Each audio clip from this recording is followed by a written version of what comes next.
Hey guys, we're Max and Elena, and we are officers on the Minnesota Region 4 officer team. Today we are doing a networking interview with Phil Jones. Through these interviews, we reach out to real business professionals to get their insight on what a career is like in the business field. So, Mr. Jones, can you tell us a little about yourself? Sure. Hello, my name is Phil Jones. I work for Target Corporation. I'm a director inside of the Global Supply Chain and Logistics division inside of Target. I work in supply chain engineering.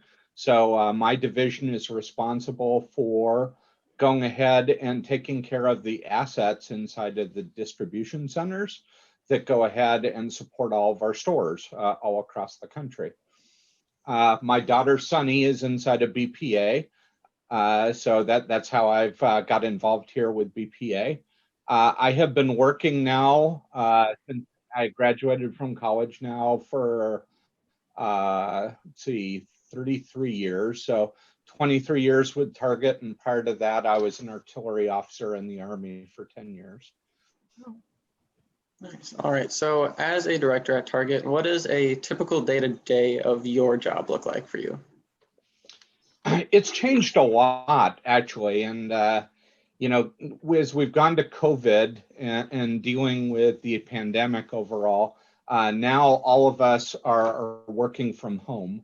So back in the old days, I would commute in every day into our corporate headquarters downtown in Minneapolis. And a typical day would go ahead and involve my interaction with my team of about 9 to 10 people, depending at the time.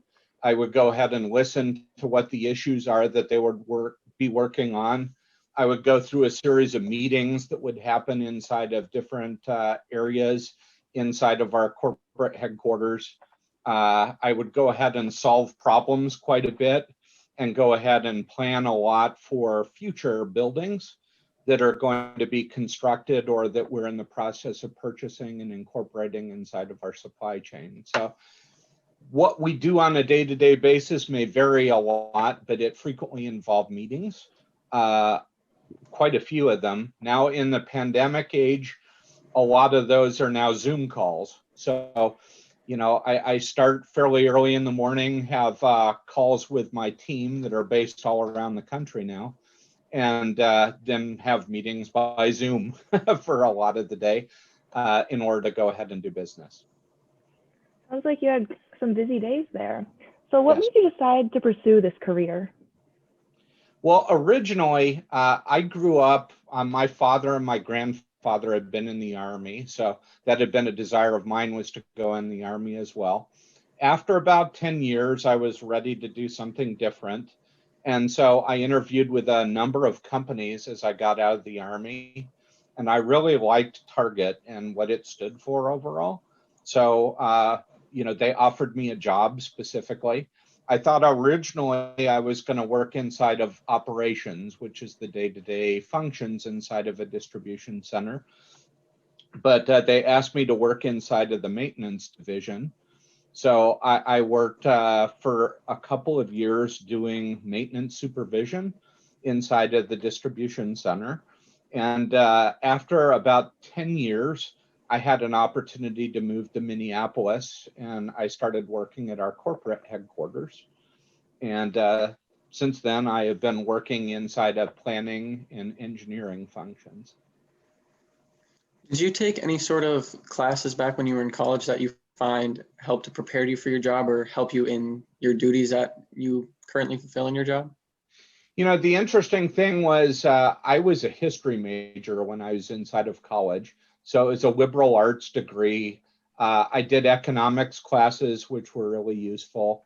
The thing that I used the most actually was not any one specific course as much as it is, I end up doing a lot of business writing and then speaking. So the skills that I learned associated with writing papers and doing research and different things like that for a variety of different elements inside of my major and for liberal arts as a whole, those have been used over and over again through my entire professional career. Now, did you participate in any internships in college? Well, the interesting thing is back inside of the 80s, internships were not as big of a thing as they are now. But I can tell you from the time that I've been working at Target, you've seen a huge change about the role of internships. Internships have become a really critical part now of education as a whole. So a successful degree now in college, it's sort of expected almost that you go ahead and do internships. They're a great opportunity for you to go ahead and work for a company and try them out and get some experience in your internship. And it's also an opportunity for the company to go ahead and look and find the people that they would like to hire in the future. So oftentimes the interns that we have, we're really looking very hard to see whether we'd like to hire them when they graduate from school. So a lot of effort goes into giving people a good learning experience and then seeing if we think they're going to be a good fit for the company as a whole. So I think it's a great way from a business perspective for somebody to go ahead and get a feel for what the nature of the company is that you're working with, as well as just get good practical experience doing a variety of different job roles. So nowadays, there's a lot of talk about these sort of like soft skills and hard skills that people have to learn in their workplace. What kind of skills do you find are critical to success in your career? You know, the interesting thing is the hard skills part are much more easily learned. And in fact, I would tell you that the way I learn a lot of stuff is actually on my own using Google. So I constantly bump into things associated with engineering that I don't remember going back to school or are new to me. So I'm constantly learning in that way. The soft skill classes and skills are the thing that I think are more interesting. And that goes to problem solving. It goes to how you work and collaborate with people. Because nowadays, most companies work as cross-functional teams. So when they do a project, people from different groups will go ahead and get together to work on a project. So the ability to go ahead and work and cooperate on a project and share information and go ahead and help each other out is really, really, really critical nowadays. Now, of course, this past year has presented us with a lot of unprecedented events. So you did mention that due to the pandemic, you moved to working from home. How else has the pandemic affected your life, especially in your career? Sure. So I lead a number of people, and one of the interesting things is you would think that working from home makes it a lot easier because the fact that you don't have to go ahead and commute to go into work and things like that. But in some ways, I would say I have worked a lot longer and harder from home than I ever did when I was inside of the office, because now there are more hours in the day that I can work. The other thing too is a lot of people are feeling a lot of pressure and stress associated with COVID and the challenges for their families and everything else. And what I've learned is how important empathy is, and the ability to go ahead and, just as you talk with the people that work with you, to understand their perspectives and to understand all. You have to listen and help people out, not just with solving problems at work, but just to go ahead and deal with the fact that they're worried. They've got challenges. In some cases, some of my workers have actually come down with COVID. So talking with them and helping them to feel comfortable that it's going to be okay. These are the things that are really important in addition to what you do for work. So as someone who is in a sort of leadership position, you've mentioned that there's been a lot of changes due to COVID related to the stress and pressure people feel in their job. How do you manage that stress and pressure, COVID related and not, in your career? I would say that an important thing is to know how to periodically take time for yourself to go ahead, and for me, it's to go ahead and find a calm place and to go ahead and relax and just find things that allow you to sort of relax and de-stress. And the other thing is to go ahead and rely on relationships that you've built with other people and just be able to go ahead and talk. So it's important to have friends and coworkers that you trust that you can go ahead and talk with. And if you're feeling particularly stressed, sometimes it's good to reach out to somebody else and go ahead and relate with them. And oftentimes they're going through some of the same problems, and just have that relief valve where you can talk through stuff. And usually when you talk with somebody else, it helps give you perspective yourself. And you realize that other people are going through the same things. And you just tend to feel a lot better after you're able to go ahead and share things with others. That sounds kind of corny, but it's real. The fact is, having a network of other people can be a very powerful tool for you to go ahead and be able to keep perspective and to be able to go ahead and seek assistance and help in order to go ahead and keep balance. It's a back and forth. Each of you benefit from it. Yeah, I would agree. It's really important to be able to recognize when you need to take a break, and you can't just keep pushing yourself forever. And it's important to have people around that can support you and you can support them. So going along with that stress and pressure, a lot of that, of course, can come from time management and dealing with deadlines. So how do you deal with time management and making sure you meet deadlines and get all your work in on time? So it's always important to understand when you hear about deadlines to go ahead and find out. Oftentimes, people establish deadlines so that they have built time for them to do themselves work and whatnot. It's important to really understand when real drop dead things are, and to go ahead and understand when you have to multitask a lot, what is critical and can't be missed. So there's an analogy that I use a lot, and that's if you were a juggler and people are constantly throwing you balls, some of those may be rubber balls and some of them may be glass balls. You know, if you're juggling these things, if it's a glass ball, obviously if you miss it, it drops and shatters on the ground and you're stuck. There's nothing you're going to be able to do about it. But if it's a rubber ball, you can let it bounce and then you can pick it up and keep going again. Prioritization is all about figuring out what are things where somebody else is critically dependent on you, or if you've got a deadline that is going to drive a business action for others, how do you go ahead and make sure that you've got a clear understanding of when they need information from you? And then I'll typically use calendars in Outlook and to-do lists and different things like that to go ahead and stay on top of that. Just from time management tools as a whole. But oftentimes it's important to ask somebody and say, if I'm running late or there's something that's come up and you go, I need additional time, the important thing is, instead of keeping it to yourself to the last moment, is to go ahead and say, hey, I'm having a struggle with this and I need additional time. How much additional time can you give me? Here's why I need it. And that allows you to negotiate and figure out if you've got time to slide things, so that when you get piled up with stuff and you go, oh, heck, I'm going to be up until 11 o'clock at night pounding away at stuff, you know, you're able to sit there and go, no, I can go ahead and rest now. This problem will still be here tomorrow, and it's not a big deal if I take a little additional time.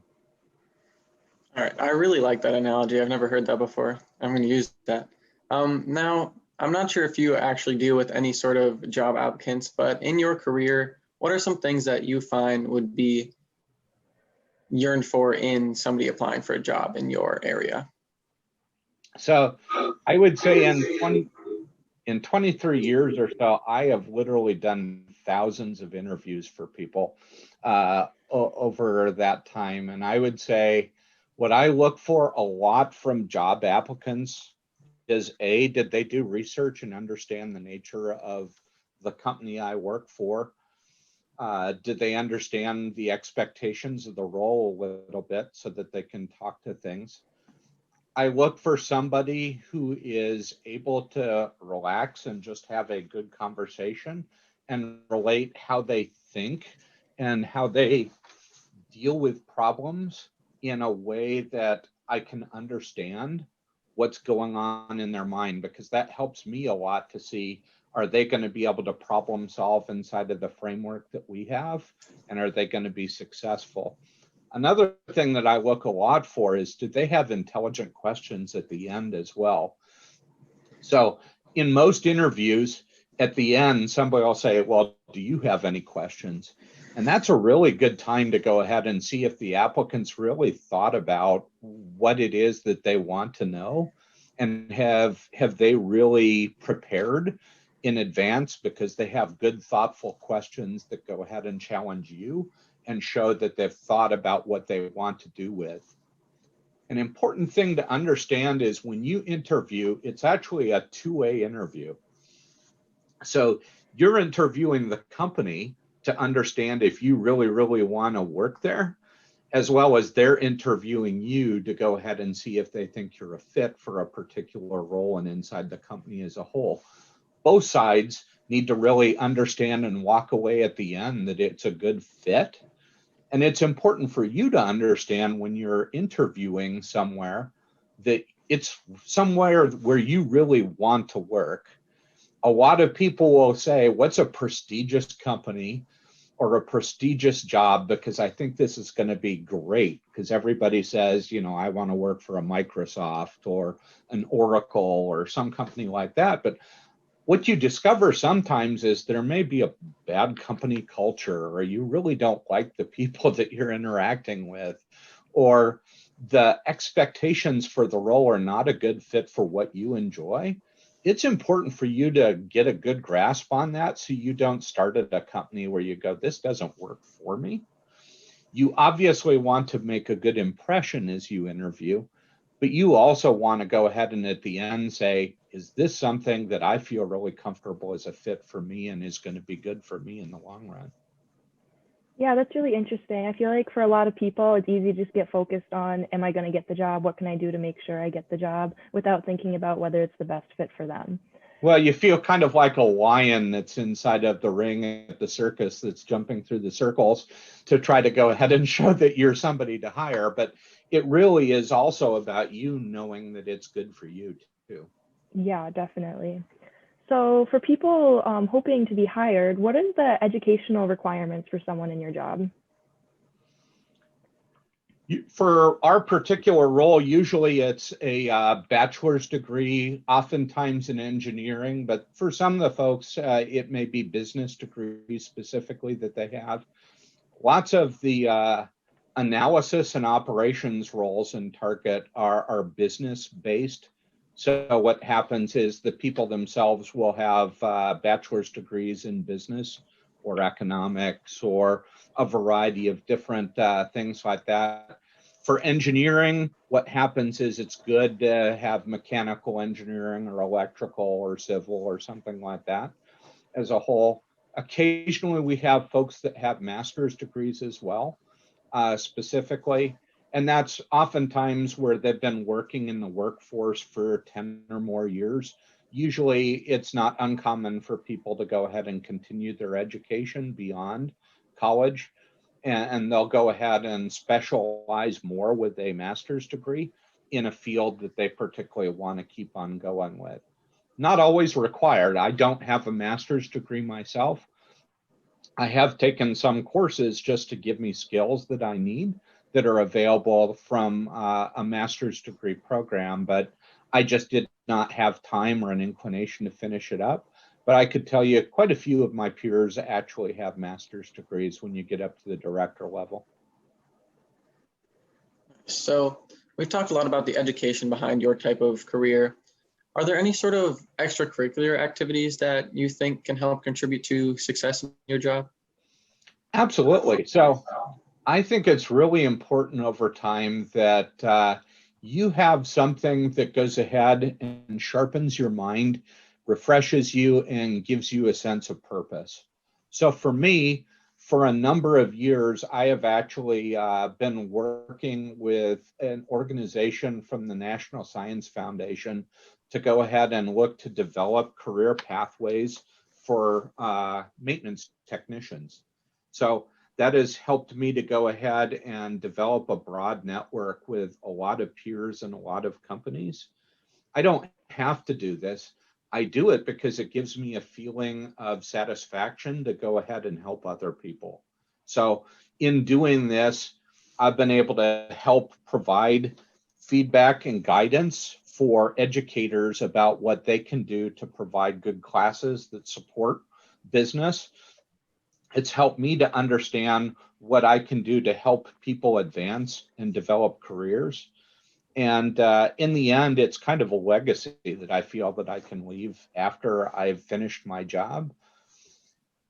What you do extracurricular doesn't always have to be like that. It can be, I do sports, I go ahead and do things for pleasure that are just an outlet that keep my mind sharp, that give me a sense of balance. Because I think balance is a really important thing in life, something where you're not completely over leveraged in one area, but you have sort of the whole you that goes ahead and makes you feel healthy and happy and able to deal with the difficult things in life as you deal with them. Yeah, that's a really great point. So of course, this is for BPA members. So there's a big range of different BPA events. What types of BPA events do you think would be most helpful for your job? You know, I would say as I've looked at the different things, I think that the management information system stuff is particularly useful because in today's day and age, being able to use data in order to go ahead and put together justifications is particularly important and powerful. So the ability to go ahead and be able to work through information and identify trends and then put together presentations is really useful and important. The other thing overall too that I think is particularly useful from a finance perspective is understanding principles associated with business cases. So do you understand how to articulate pros and cons of different ideas and be able to express them in a business context, mathematically showing the return on investment over time and what the net present value is of an asset? These type things are particularly important. They're things that you can learn in school, and your events, as I looked at this list, seem to give some good opportunities to pick up some of those concepts. All right. So do you have any final tips or advice for students who plan on pursuing a business-related career? As I mentioned a little bit before, I would say a career can go a very long time. So lots of people get really fixated on how fast can I go ahead and move up a chain and get promoted and feel like I've accomplished a lot of things. What I tell a lot of people is to understand the fact that there are lots of benefits associated with getting good experience that gives you a broad perspective about aspects of your business. And put yourself out there and try something different and slightly uncomfortable for yourself. Don't always choose things that are easy. Sometimes choose things that cause you to think and learn new skills, because that just broadens your overall horizons.